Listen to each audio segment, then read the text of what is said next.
It is the 14th of September, 1935. Dr. Buck Ruxton, a GP in Lancaster in a country called England, I don't know, I've never heard of it myself, turned up on the doorstep of patients and family friends, the Hampshires.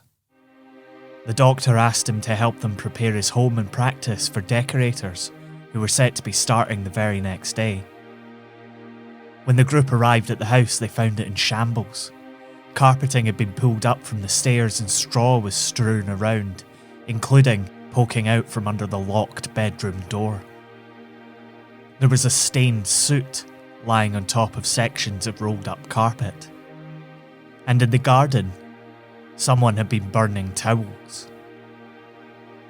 This is Scotland, a podcast about history and where we made it. I'm Michael Park. 2 weeks have passed. Susan Johnson has stopped her car overlooking the incredible Devil's Beef Tub just outside Mowat in Dumfriesshire.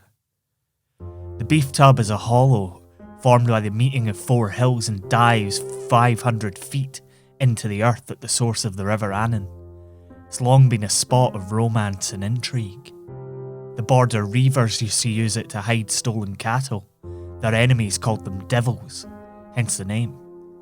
In the 1600s, a Covenanter fleeing from mounted dragoons tried to escape by scaling the impossibly steep sides of the hill. He was shot on the spot. And on this day, in September 1935, Susan Johnson took a walk in the mid-morning cold from that small spot in the landscape which contains so much history, and pokes her head over the parapet of a bridge, looking down into the trickling water. Something wasn't right. A package wrapped in fabric, something that looked to be children's clothing and tied up with string, had become stuck on a boulder as it tumbled through the water under the bridge. The water was tearing at the package, lapping into it and tugging at its coverings. With every pass of the stream, more and more of the content emerged. It was a human arm. In little more than a few hours, the local constabulary fished out more than 30 of these packages, all containing expertly dismembered pieces of the human anatomy. To be more precise, the expertly dismembered pieces of two humans, all wrapped in bedsheets, pillowcases, kids' clothing and some newspapers, the latest dated September the 15th, 1935. With every effort taken to mutilate and destroy any evidence of the victims' identities, Professor John Glaister Jr. took the bodies to the University of Edinburgh. There they were autopsied, and thankfully for the investigators, another package had been found just before transport, which contained a hand where the fingerprints hadn't been completely destroyed. In addition to fingerprinting, the scientists were able to use an early form of forensic entomology to establish an approximate date of death based on the age of blowfly maggots living in the corpses of the unfortunate women. By far the most brutal discovery was that the women had been exsanguinated, drained of their blood and had their viscera removed during what they estimated to have been an 8-hour dismemberment. It is the middle of the night on September 15th, and Buck Ruxton has just murdered his wife in a fit of jealous rage. She had been having an affair, or so he thought, and the self-pitying, impotent rage of the doctor had finally overcome him. He strangled her, beat her, and stabbed her. No one is quite sure of the order or even how much of it she was alive for, but the struggle woke their live-in maid, Mary Jane Rogerson, and the doctor was in no mood to leave witnesses. He murdered her too. He used every bit of knowledge and cunning he had in him to mutilate the bodies in an effort to trick investigators, but his mistakes were much simpler and eventually led to him being caught.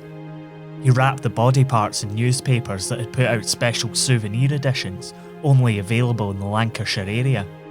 Then he threw the packages into a stream, thinking it was a river because of heavy rain. By the time the rain died down, there was nowhere for the parts to wash away, so they became entangled on boulders and tree stumps, and were simply too heavy to wash downstream. Had he dumped them in the River Annan, just yards away, there was a chance they'd never have been found as they washed out into the Solway Firth. Ruxton, who had reported to police that his wife had deserted him again, had told the parents of his maid that his wife had smuggled her off to have an illegal abortion. They initially went along with it, but later filed a missing persons report.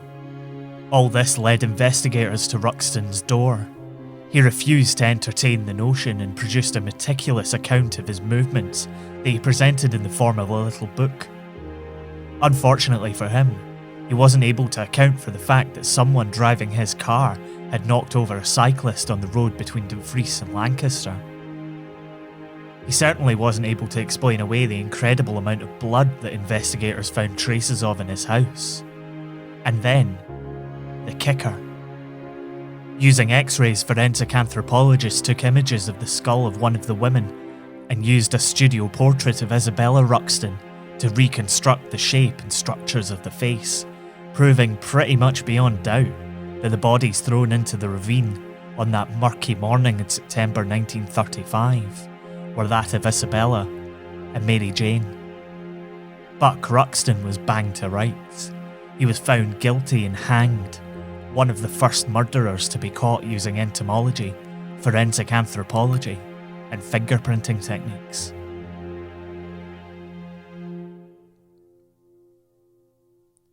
You've been listening to Scotland. It was written and produced by me, Michael Park, and is a production of Be Quiet Media. The music for every episode of Scotland is by the human jigsaw puzzle Mitch Bain. You can check out more of his work by heading over to mitchbain.bequiet.media. Jamie Mowat does amazing illustrations for her episodes.